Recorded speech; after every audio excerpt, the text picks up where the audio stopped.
everyone. Today we will study income method, which is the part of measurement of national income.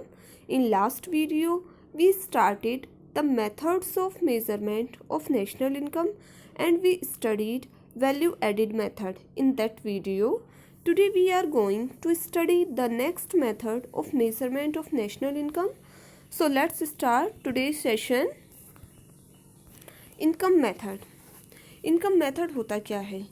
Income method is that method which measure domestic income as the sum total of factor income.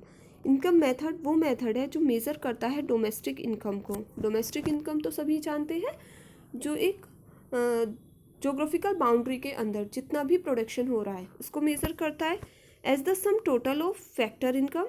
किसका total होता है? Factor income का. और factor income तो I think सभी को पता होगा कि जिसमें rent, interest, profit, wages include होता है. Okay, generated with in the domestic territory of a country during the period of an accounting year.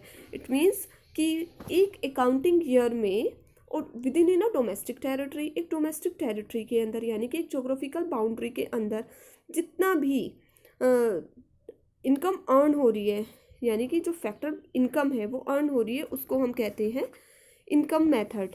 अब net factor income from abroad is added to domestic income to find national income. अगर हम इसमें NFIA को add कर देते हैं, net factor income from abroad को plus कर देंगे, तो हमें मिल जाएगी नेट नेशनल प्रोडक्ट या फिर national income eight factor cost. Okay students, अब देखते हैं कि classification of factor income. Classification क्या है कि नेशनल इनकम में ब्रॉडली 3 पार्ट्स में इसको क्लासिफाई किया गया है इनकम मेथड को. First is compensation of employees, second operating surplus and third mixed income. अब देखिए, फर्स्ट कंपनसेशन ऑफ एम्प्लॉयज क्या होता है. कंपनसेशन ऑफ एम्प्लॉयज में बेसिकली ये 4 पार्ट्स में क्लासिफाई किया गया है.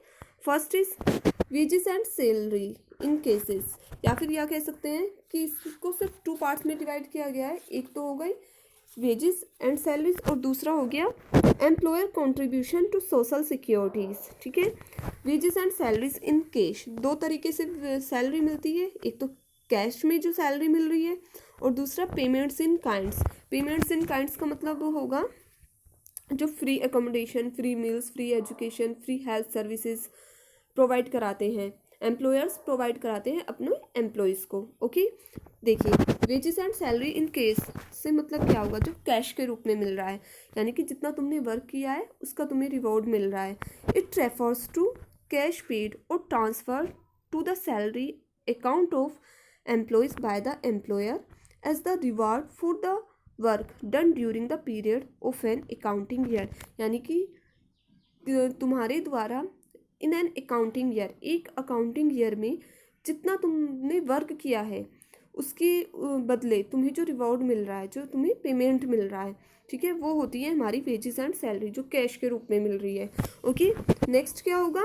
Payments in kinds. Payment in kind का मतलब होगा कि it refers to benefits in kind given to the employer by the employees by the employers.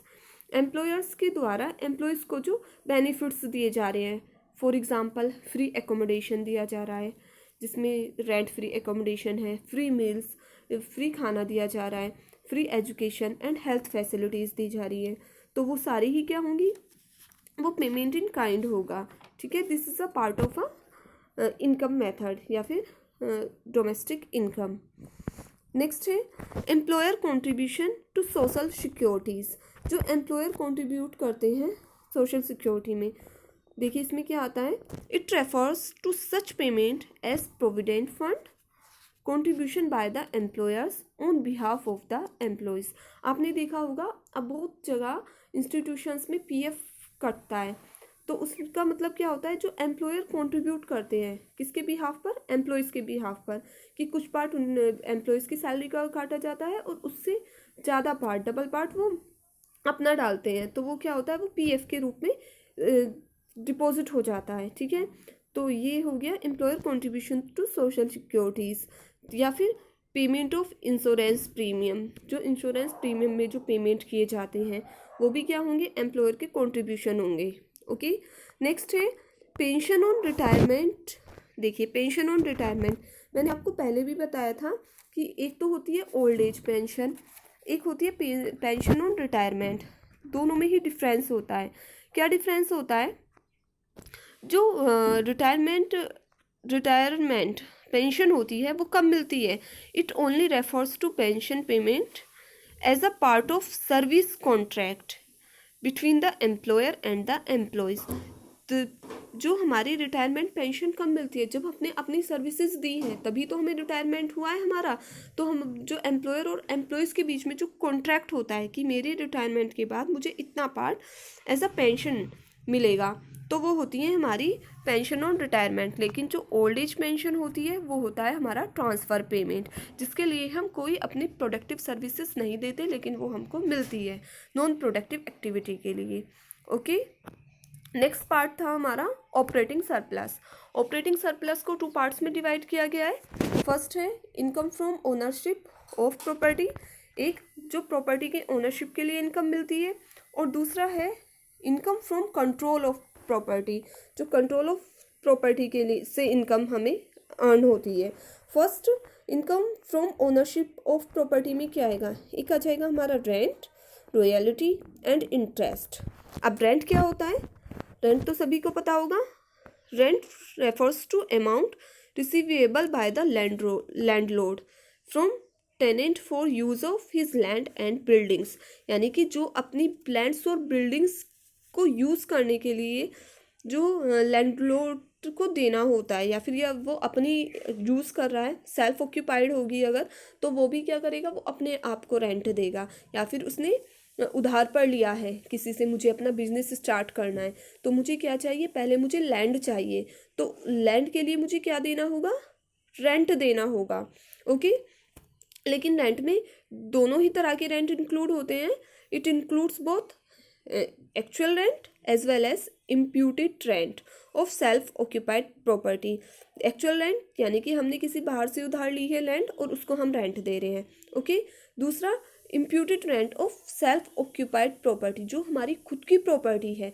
For example मुझे बिजनेस स्टार्ट करना है, तो मैंने क्या किया, उधार नहीं लिया क्योंकि मेरे पास खुद अपनी लैंड थी, तो मैंने अपना बिजनेस वहीं पे शुरू कर लिया।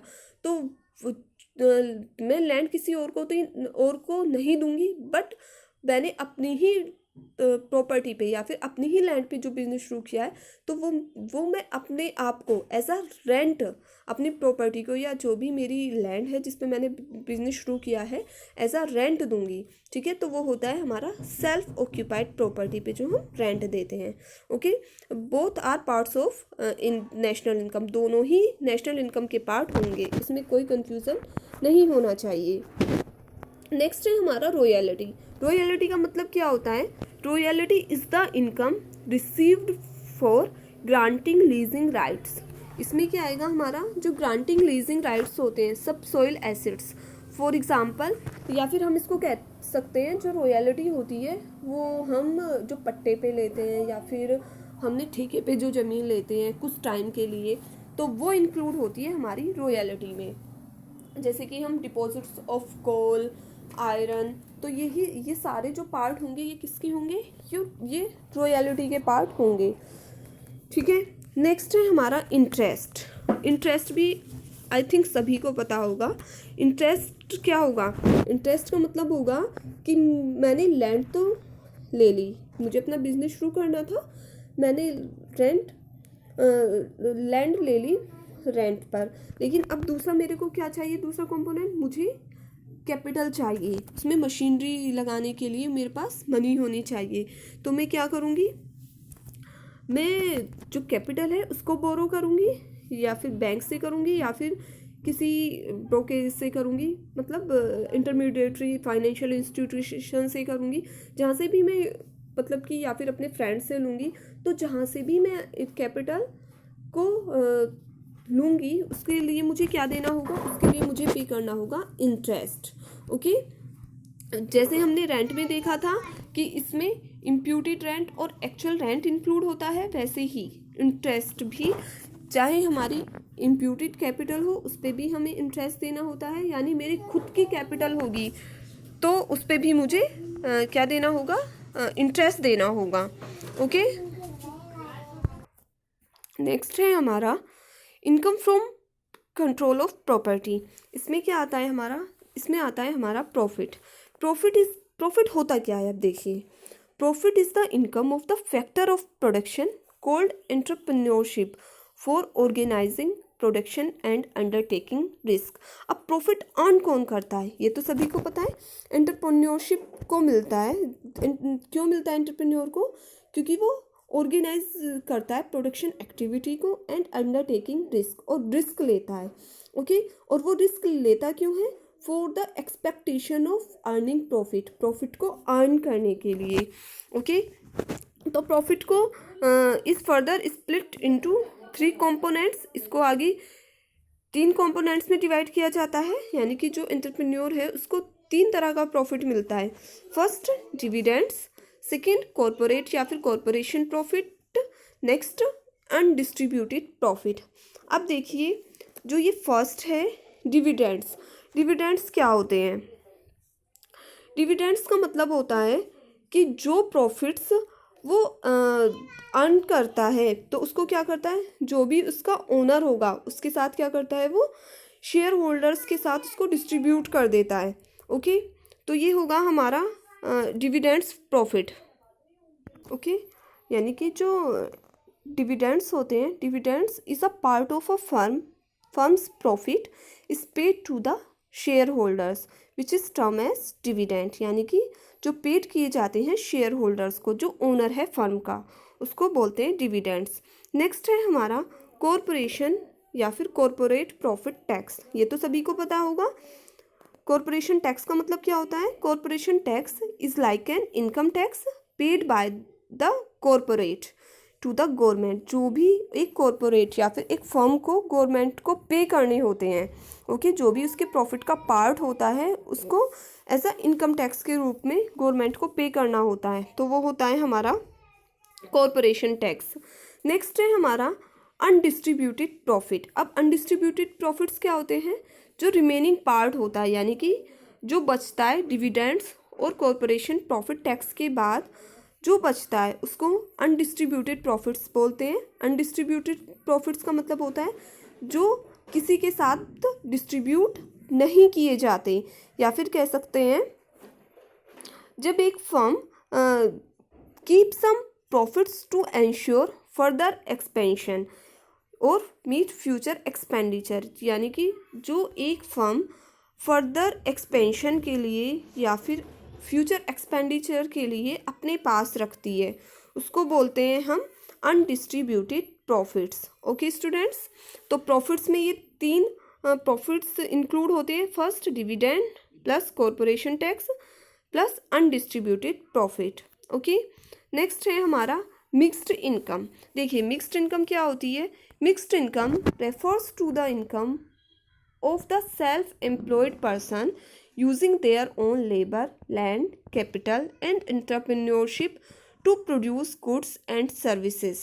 Okay, मिक्स्ड इनकम का मतलब होता है कि जब कोई लैंड, लेबर, कैपिटल या एंटरप्रेन्योरशिप अपनी सर्विसेज को एक जगह के बजाय दूसरी जगह भी इंक्लूड रखता है, तो उसको हम कहते हैं मिक्स्ड इनकम। जो वहाँ से उसको दूसरे सोर्स से इनकम अर्न हो रही है, वो होती है हमारी मिक्स्ड इनकम, और mixed income is a part of national income. Okay, these incomes are a mixture of wage, rent, interest and profit. Okay students, now next है हमारा, देखिए इनकम मेथड को मैंने यहाँ पे समराइज किया है in components of domestic factor income, NDP at factor cost में 3 कंपोनेंट्स हो गए। कंपनसेशन ऑफ एम्प्लॉयज़, ये हो गया हमारा ऑपरेटिंग सरप्लस। नेक्स्ट है mixed income, compensation of employees में हमारी वेजेस और एंड सैलरीज आ गई, और employer contribution to social security schemes आ गई हैं।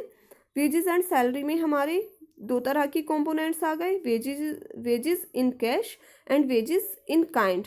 वेजेस इन कैश में हमारी आ गई जो भी बेसिक सैलरीज होती हैं या फिर बोनस होते हैं, ओवर टाइम अलाउंसेस होते हैं, मेडिकल अलाउंस होते हैं, या लीव ट्रैवल कंसेशन होता है, तो वो हमारे जो कैश के रूप में मिल रही है हमें वेज, तो वो हो गई हमारी wages in cash. And next थी वेजेस इन काइंड्स, यानी कि जो हमें बेनिफिट्स मिल रहे हैं। फॉर एग्जाम्पल मैंने अभी बताया था पीछे भी, जो रेंट फ्री एकोमोडेशन हो गया, फ्री मील्स हो गए, free education and health services हो गई, फ्री यूनिफॉर्म हो गई, फ्री इलेक्ट्रिसिटी हो गई या वाटर सप्लाई हो गए, इंटरेस्ट ऑन फ्री लोन हो गया, तो ये सारे ही हमारे क्या होंगे, वेजेस इन काइंड। इसमें हमारे वेजेस इन काइंड आ जाएगा। नेक्स्ट है हमारा ऑपरेटिंग सरप्लस। ऑपरेटिंग सरप्लस को भी मैंने 2 पार्ट्स में डिवाइड करके बताया था अभी लास्ट स्लाइड में। क्या था उसमें, income from ownership of property and income from control of property. Okay, income from ownership of property में हमारे 3 तरह की ऑपरेटिंग सरप्लस थी, रेंट, रॉयल्टी एंड इंटरेस्ट। मैं अभी इनको एक्सप्लेन कर चुकी हूँ, ठीक है। जिनको नहीं समझ आए हैं वो वीडियो दोबारा से देखिए पीछे से। नेक्स्ट है income from control of property. इसमें हमारे क्या थे, प्रॉफिट्स आते हैं, और जो प्रॉफिट्स थे उसको भी हमने 3 पार्ट्स में डिवाइड किया था, एक corporation tax, undistributed profit and dividend. तो ये था हमारा पूरा इनकम मेथड। नेक्स्ट है steps involve in income method. कौन कौन से स्टेप्स हैं जो इनकम मेथड में इंक्लूड होते हैं। First, all producing units employing various factor of production are identified and classified into 3 categories. 3 category में डिवाइड किया गया था। तो जो भी वो सर्विसेज देते हैं और उनके बदले क्या मिलता है उनको, जो भी सैलरी मिलती है, वेजेस मिलती है, रेंट मिलता है, इंटरेस्ट मिलता है। फर्स्ट है हमारा प्राइमरी सेक्टर। प्राइमरी सेक्टर क्या होता है, primary sector units produce goods by exploiting natural resources. जो नेचुरल रिसोर्सेज को एक्सप्लॉइट करके प्रोड्यूस होती हैं goods, for example agriculture, forestry, fishing, ठीक है, ये सब हमारा प्राइमरी सेक्टर का पार्ट है। सेकेंडरी सेक्टर, सेकेंडरी सेक्टर में क्या आता है, converting one good into another good, या फिर कह सकते हैं कंस्ट्रक्शन सेक्टर आता है इसमें, कंस्ट्रक्शन, इलेक्ट्रिसिटी जनरेशन। नेक्स्ट है हमारा टर्शियरी सेक्टर या फिर सर्विस सेक्टर। जो सर्विस सेक्टर है वो इसमें आता है टर्शियरी सेक्टर में। इसमें इंक्लूड होती है हमारी ट्रांसपोर्ट सर्विसेज, कम्युनिकेशन, ट्रेड। तो ये होता है हमारा all producing units employing various factor of production, ठीक है, वो आइडेंटिफाई करनी होती है और उसको 3 पार्ट्स में क्लासीफाई किया गया है। नेक्स्ट है हमारा then factor income paid out by each producing sector estimate. अब हमें क्या फैक्टर इनकम को क्या करना होता है, एस्टिमेट करना होता है कि हमने कितना किस सेक्टर को दिया है। कैसे,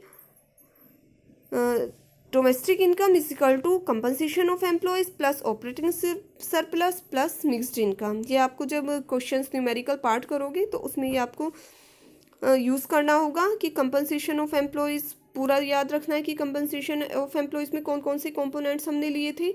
ऑपरेटिंग सरप्लस में हमने rent, royalty, interest and profit को इंक्लूड किया था और मिक्स्ड इनकम को इंक्लूड करना है। Okay, in last step net factor income from abroad is added to net domestic of product.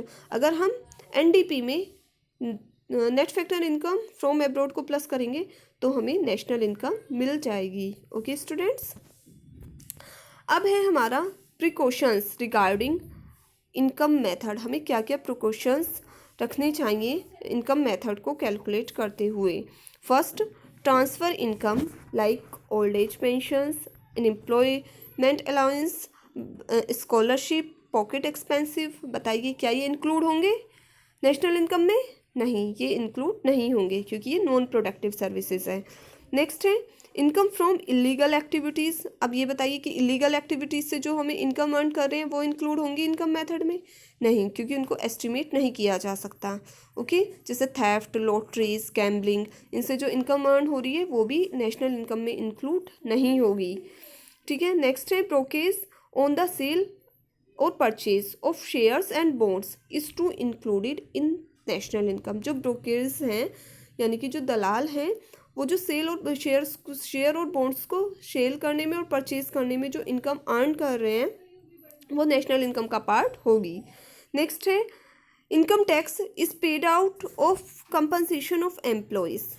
Income tax यानी कि जो कंपनसेशन ऑफ एम्प्लॉयज़ से अदर इनकम टैक्स है, it should not be added in the estimation of national income, वो भी national income में include नहीं होगा।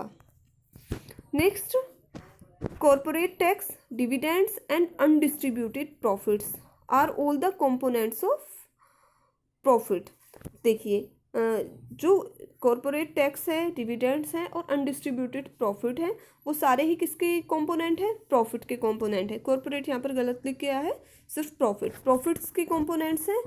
Once profit is included in estimation of national income, any of these component should not be separately added. अगर profit दिया हुआ है, total profit दिया हुआ है और उसके बाद भी अगर कॉर्पोरेट टैक्स अलग से, डिविडेंड्स अलग से और अनडिस्ट्रीब्यूटेड प्रॉफिट अलग से दिए हुए हैं, तो हम उनको अलग अलग वाले दोबारा से हम उसको क्या करेंगे? ऐड नहीं करेंगे, सिर्फ प्रॉफिट को ऐड कर लेंगे।